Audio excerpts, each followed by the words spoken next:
Crom, I have never prayed to you before. I don't have the tongue for it. Battle pleases you. So I ask only of one thing. Let this Vykron be everything that I feel it can be. Let it be the most epic, awesome, possibly best barbarian figure in all of Masterverse. If you cannot do that for me, then to hell with you.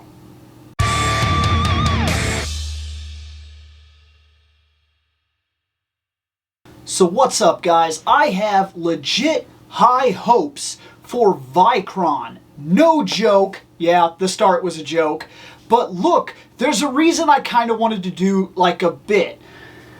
This guy, just on the images alone, just on what I've seen from the artwork and whatnot, if there was ever a 100% this is Conan the Barbarian in Masterverse, this looks like this is it.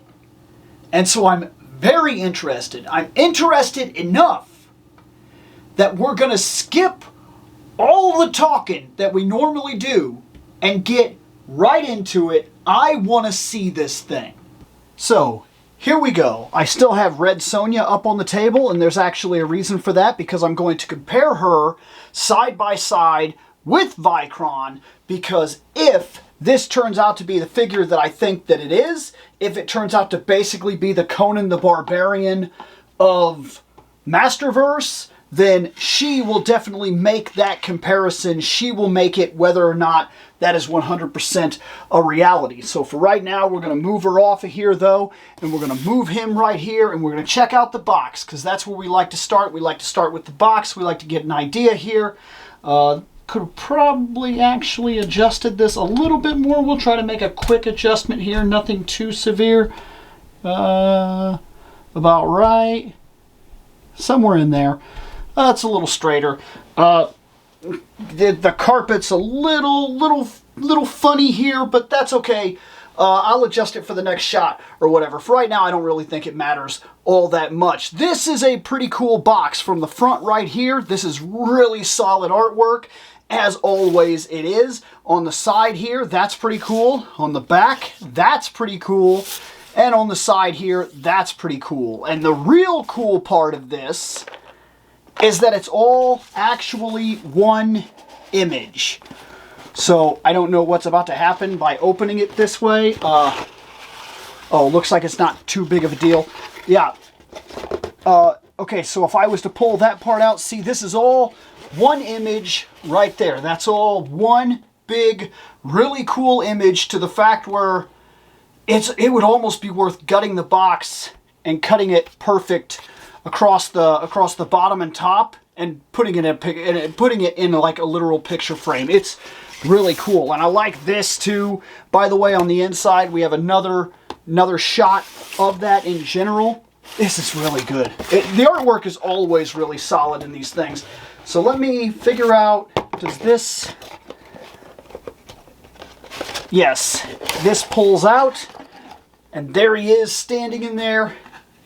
The background, he comes with a background just like, if you remember right, Evelyn came with a background, if you remember right. And she came with a pretty cool background. So him coming with a background doesn't necessarily surprise me. I think we're going to see that when it comes to the Masterverse figures in general.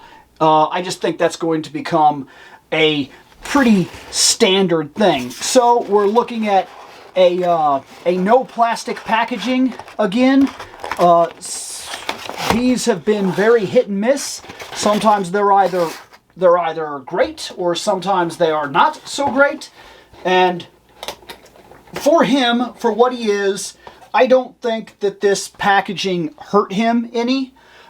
Here's his box of stuff, and it is a lot of stuff. It is all the different armor pieces and things like that for the other versions of Vykron, which, if you came here to see me switch him up to a bunch of different ideas, I'm not going to be doing that. There is a legit reason as to why I'm not going to be doing that, because he is what I'm interested in. He's what I bought it for. I only bought one of these, and he is what I bought it for first and foremost. This is what I'm going to display on my shelf, not all of this. Now, to put this into perspective though, with this, I will be doing another video.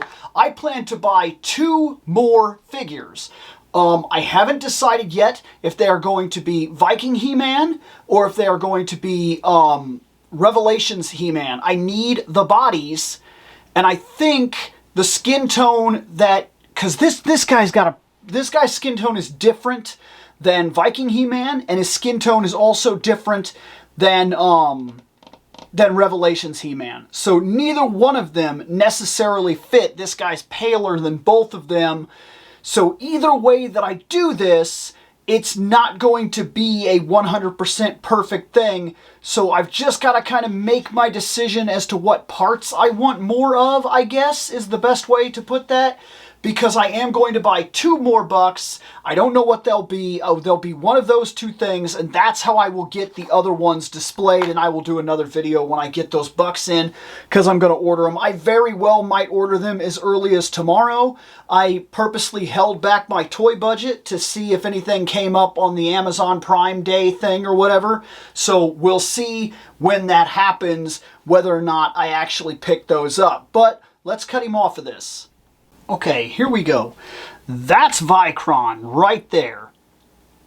As far as I can personally tell, he is really cool. Like, I do actually like him right off the bat looking at him, but I want to check exactly what I was talking about. His skin tone is different than either of those men. So no matter what I do, when I choose to get the other figures, because I chose not to buy multiple Vykrons, money is real. It just is the way that it is. Now, once that is on, that's probably going to be pretty good. So far, Viking He-Man seems to be the way to go. And maybe I'll do a Viking He-Man and him. Maybe there's an idea that this buck might work a little more for, I don't know. I really don't know. I'm not 100% on this. So far, this is where I'm leaning. It's closer in skin tone. I could just paint it as well, but this is closer in skin tone. However, then I look at the boots, and I kind of think a little bit on that idea too, because he has the boot knife. And the other 2 are not, they're definitely not supposed to have the boot knife. Because like these type of things, and these big bracers here, so maybe it makes more sense to go with this body. And then, is that color really jarring? Is the skin tone just really, really jarring? I don't know. Put that on him. It's not terrible. I've seen it could be worse, I guess. I feel like that's the skin tone I want. I don't know. I don't really know what to do in terms of making the other Vykrons. I'm not 100% sure what to do yet. I'm not 100% sold. I don't know. I'll have to figure it out. I know that much. The Vykron that I specifically bought for, though, the one that I want displayed, the one that I care about, is right here. That's the one that caught my attention. This is what I wanted. Let's get him a little closer here and kind of get him into the frame. That's a pretty good face. In fact, let me get in here a bit. See if I can get, I like that. That face is ugly. It's no BS. It's really in there. This, like I said, this is the Conan the Barbarian Motu figure. I mean, it is.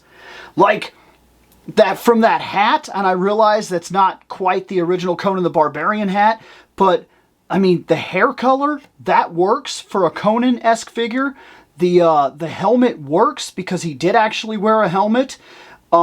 This is just kind of like a cool extra thing, and you could say, oh, well, that's not a thing, but if you were actually, if you were reading the original Conan the comics back in the 70s, where I was introduced. I know Robert E. Howard is the one that did them, and I know that he wrote the books. I've actually only skimmed parts of those books. I want to get like a compendium and be able to read those books like I did with the Sherlock Holmes novels. But regardless, where my experience from Conan comes from is the original Marvel run, and then all the Conan comics that came after it. But in the original Marvel run, he did wear a type of helmet often, and whenever he was seen in snow areas, he often would still have his exposed chest, but he would have these furs that he would wear. And in the original Conan comics, this was about what it was. It just kind of laid on his back, and there's like comics where he fights the frost giants, and I always laughed at that one because I'm like, how are you not freezing to death? Because he makes this big deal about this woman that shows up in the snow and she's naked, and he's like, how's that possible? How's she not freezing? Blah, blah, blah. And then I'm looking at him and I'm like, kettle much, buddy? Calling the kettle there, buddy? But I get what it is, you know. But yeah, let's check out this axe here. Let's put it in his hand. That's a good axe. That's a good axe. I like that axe quite a bit, actually. It seems rougher than the other ones that we got. And the cool thing about him is that since we've already got so much other Motu stuff, or I do, rather, I don't know about I don't know about you and me and everybody else, but I've got so much Masterverse Motu stuff already that I have spare swords and whatnot sitting around, so that's actually pretty cool too. And if I buy the 2 other bucks, I'll get a sword, a power sword from one of the 2 bucks, and that'll be cool because he'll have a power sword in that instance. And that's not a bad idea to have either, because all in all, he's more often showcased with a sword than he is with an axe in the original comics that I'm more used to, but an axe really fits the whole Conan the Barbarian idea. I feel like that is what this guy is, Vykron, and it doesn't surprise me at all because of the time that he was made, the time that the design really came in, and the idea that the guy walked in, he made the 3 figures, and he said, hey, I got 3 figures here, and he showcased this dude, an army dude that was like a tank man, and a dude that was basically Boba Fett spaceman. Now, I love the recreation of that idea in this. I love this recreation idea, which I talked all about in the other video when I originally brought these up, and I talked all about how I think that this is a fantastic reimagining for Masterverse that, on a personal level, is more appealing to me than it was in, it's more appealing to me than what I saw in Classics.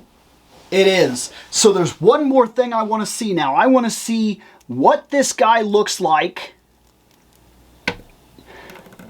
if he's standing here and he's got his axe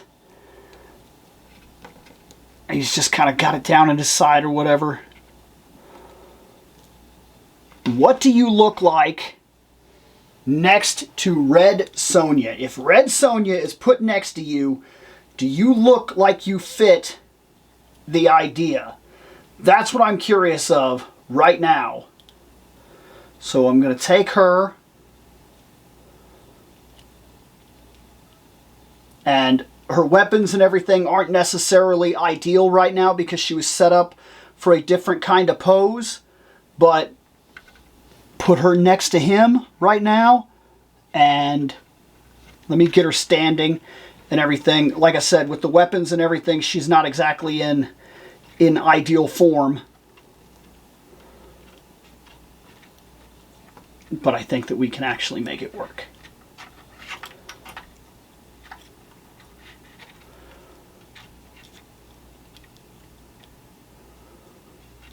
Oh my.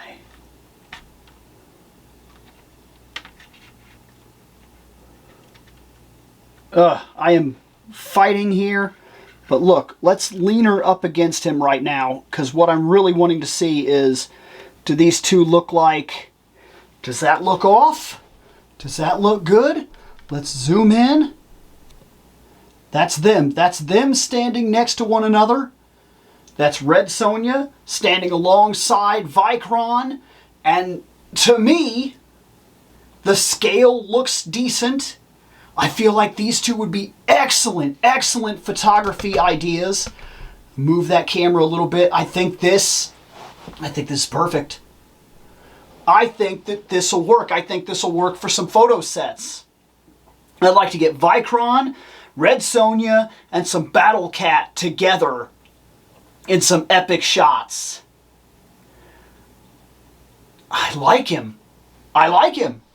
So yeah, there's still some stuff to think about when it comes to this Vykron here. Red Sonja's gonna fall down, but no! This guy is really cool. I like the paint. I like the way the chest and everything. He's a standard body, so he looks perfect alongside everybody else. I like the little soft goods here. This guy's really solid. His look is solid. His attitude is solid. Everything about this guy is fantastic. Now, the only thing I've got to figure out is how I'm going to display the other two versions of him, because in order to do so, I'm gonna have to get two other bucks. And like I said, it'll all depend on the boot. I've got to do, maybe I'll even do a mock-up with the Viking He-Man or whatever, and see if I can get away with it, because the boot knife I feel might get in the way. And if the boot knife gets in the way, then I've got to make the consideration that I can't use that, and maybe I have no choice but to use the other He-Man, which I actually don't think works as well. I don't know. I'll figure it out. But I like him. I like him a lot. This is something that I want from Masterverse. This is something that I want from Motu. Listen, and I'm serious about this. Star Wars is at its best when it steps away from Luke Skywalker. Boop-a-doo boop boop. There is a vast, huge universe of stuff in Star Wars, an ever-expanding, huge narrative, a world, an adventure, and things happen inside of that universe. And personally, while I love the original movies, if you are going to continue Star Wars, the best thing that you could do is step away from the Skywalker name and explore the universe you've been given. I think that's important. Now see, the reason I'm bringing that up is because Conan the Barbarian is a huge property. But Conan is but one person in a huge living universe. And sometimes we see that universe, the Hyborian Age, through his eyes. He is nothing but a perspective to tell the story. Stories that happen in that universe. But so is Cole. Cole happens before Conan and lives in Atlantis and has a bunch of barbarians, and it's a completely different aspect, but in the same expanding, ever-impressive universe.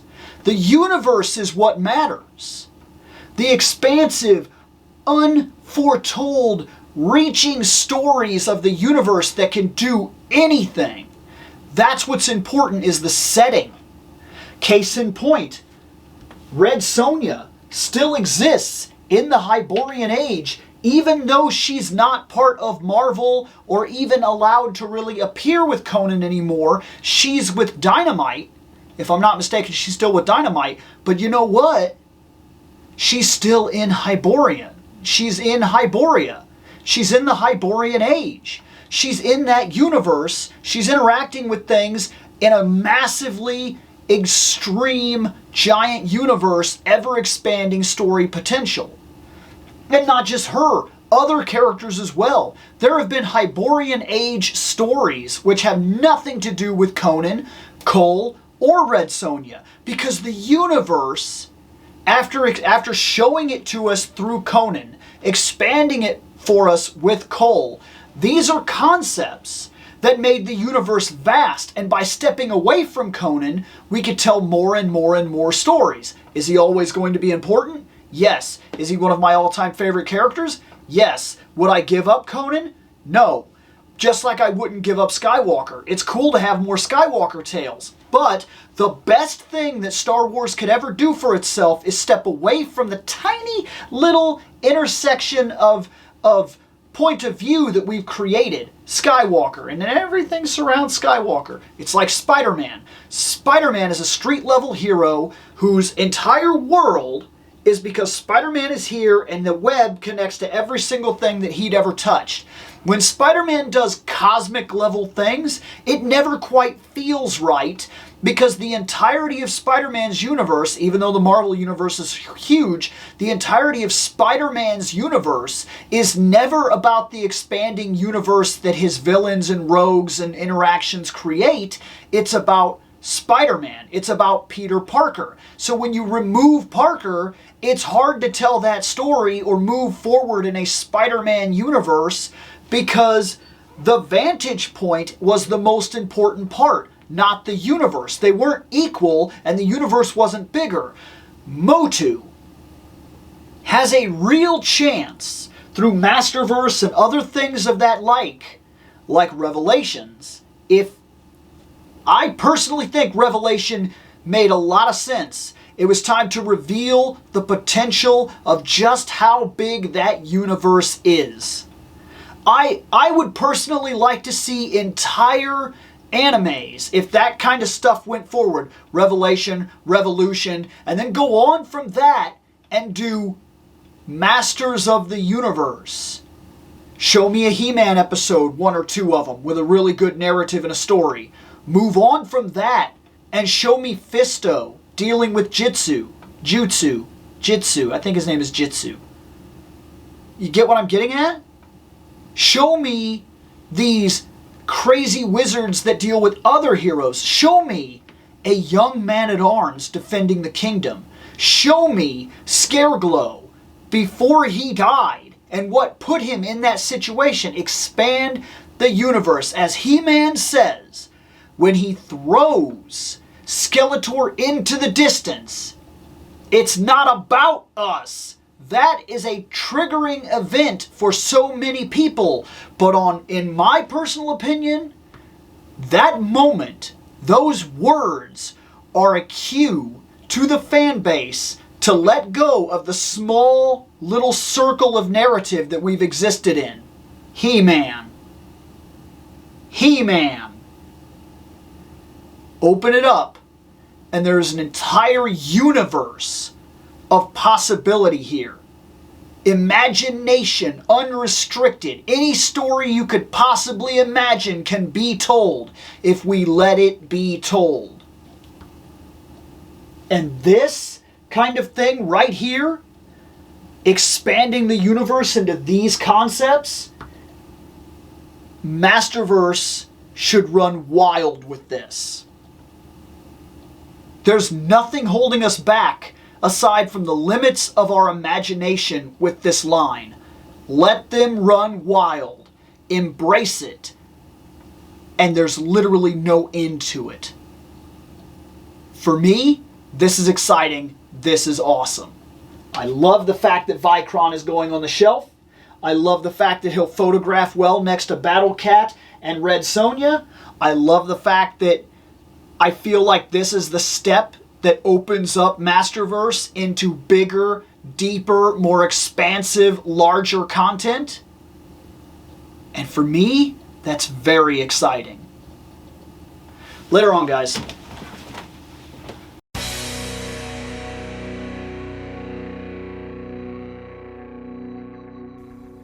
I have spoken.